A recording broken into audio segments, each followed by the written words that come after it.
Look at that. I am pretty brutal sometimes. Sometimes I don't even know my own strength. Last time I showed you guys what it sounded like to be inside of me.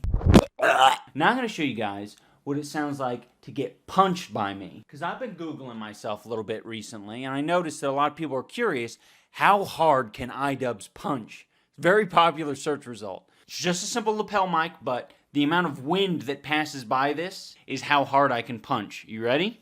I gotta get in my fighting stance. Do you hear it?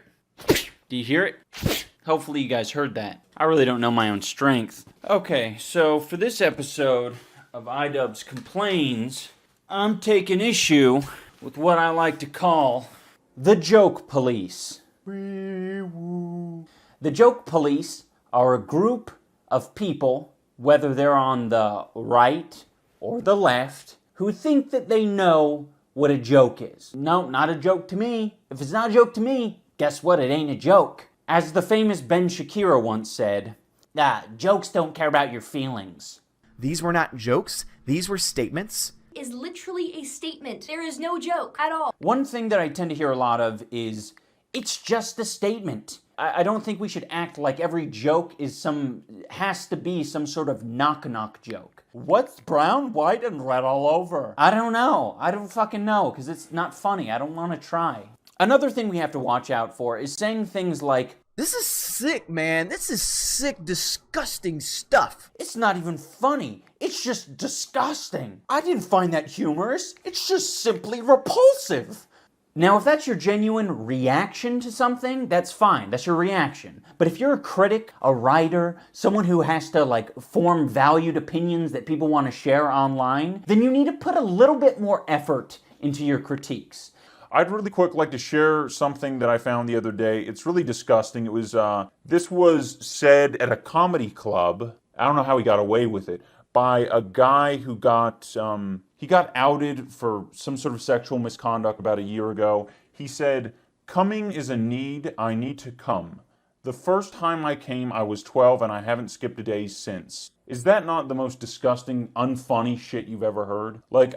It's repulsive. Where's the punchline? I've never skipped a day since. Okay, we need to hear that? We need to hear about your cum? That's fucking disgusting. Of course, that was just sarcasm. I was reading a random bit out of a large segment of Louis C.K. stand-up. If you're a fucking prude with a stick up your ass the whole time, you can suck the fun and the comedy out of anything. And I think people in general need to realize that jokes come in so many different forms. Funny 'cause true. Funny because you made a funny face. Funny because I'm a bit depraved. Funny because you farted. Funny because I want to laugh because I'm in a good mood. Funny because I wrote it at 1 a.m. and I somehow think that everything I say at 1 a.m. is a whole lot funnier than it is at 2 p.m. the next day when I'm re-looking at it. There's some shows out there like Big Bang Theory that cast a very large net. And then you got something like Rick and Morty. And they cast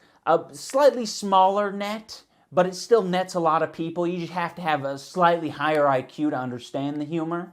And then an even smaller net is cast if you're writing jokes for a group of spastic Twitter users who find all sorts of deplorable things funny, and you yourself are not a comedian. I've been on Twitter for the past 7 or so years, and what you have to understand about Twitter is that people try to be funny, because what else are you going to do? A lot of people in this pursuit to be funny come up with the weirdest shit. There's a section of Twitter called Weird Twitter. People will put out tweets that for some people would be arguably jokes. One of the accounts that I follow that I find very funny is Deg.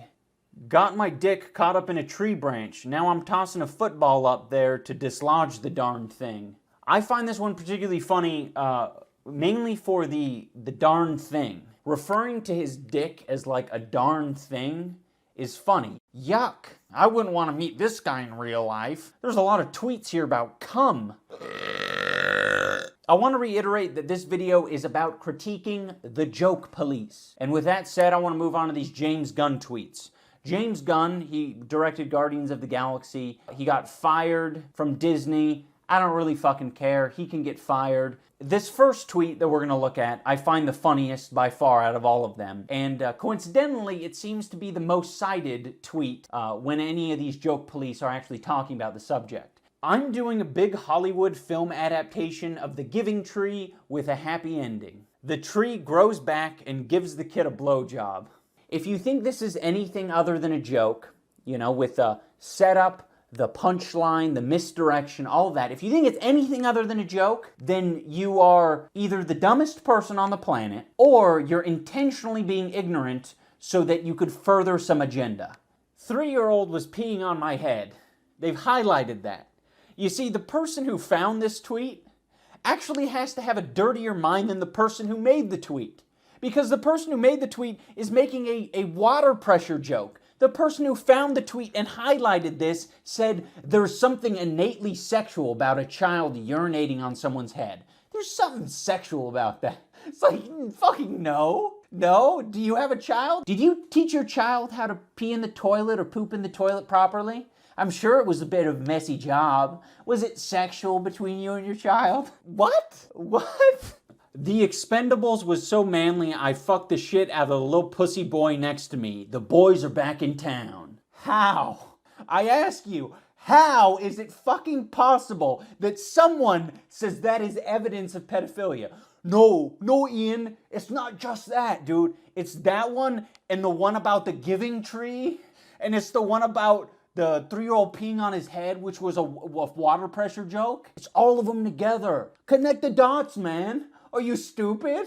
I hate this shit. We need internet and website historians, people who keep track of how Twitter works, how it's worked in the past, how people use the website. The first thing we're going to look at are these 2 tweets that have RT in front of the tweet. The RT stands for retweet, and how retweets worked back in 2009, which is when both these tweets were made. It wouldn't copy the person's exact tweet, or it would be a quote tweet, and it would have RT in front of it, so you know that it was a retweet of the person then aforementioned. I don't know if that's the correct word, use of aforementioned, probably. So when he said, I like it when boys touch me in my silly plays, shh, what he's doing is he's playing a prank on what I assume would be his friend. This is a tweet that my friend made. Haha, look at it, pranked. Same thing with this one down here. I actually saw comments of people saying, oh my god, you see that part? He mentioned something about NAMBLA. Do you know what that shit is? That Man-Boy Love Association. Holy crap, this guy in deep. It's like,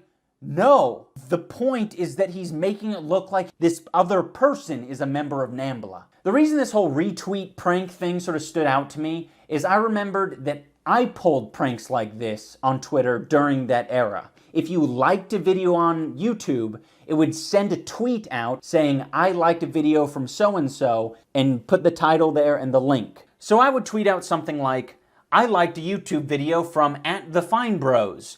Kids react. Guy fucks Hot Pocket. Now, of course, the Fine Bros never had a kids react where kids watched a video of a guy fucking a Hot Pocket. That was a prank, and it was meant to surprise people who were in my feed. Maybe I got attention from the Fine Bros. The point is you're trying to grow your Twitter, you're trying to get attention. It didn't really work out for me, you know, these tweets really weren't bangers. So when you see a tweet like this, what era was that tweeted in? Was this a popular thing to do during this time? You know, a lot of you are like, guy fucks Hot Pocket, that's weird. You might be too young to even know that that was a thing. It's blowing my mind to say, like, kids, you might be too young to know about the guy fucking the Hot Pocket. And you might be a little bit older if you remember the guy who was fucking the McChicken, right? The other thing I'd like to bring some attention to that people seem to be so passionately ignoring are these hashtags. Sad children's books. Hashtag unromantic movies. If you have no idea what I'm talking about, let's take this tweet. The Hardy Boys and the mystery of what it feels like when Uncle Bernie fists me. Hashtag sad children's books. No matter the fucking context, it's so obviously a joke, just shut the fuck up. You can look it up at the time, 2010, there's a whole lot of other tweets doing the same thing. The point is that it's supposed to be a sad children's book. Yeah, it ain't the funniest, but it sure as hell is a joke. You fucking idiots. I'd like to wrap this video up by saying, The joke police are gonna come after you whether you're left or right, no matter who you are. They don't fucking care. They're just out for blood. They will ignore any sign of a joke. They will ignore fucking every single bit of context. You know, you can look at the Nazi pug thing that happened earlier this year. You know, all this shit. You will be fucked. I hope you guys enjoyed today's hot take. It's fresh off the presses.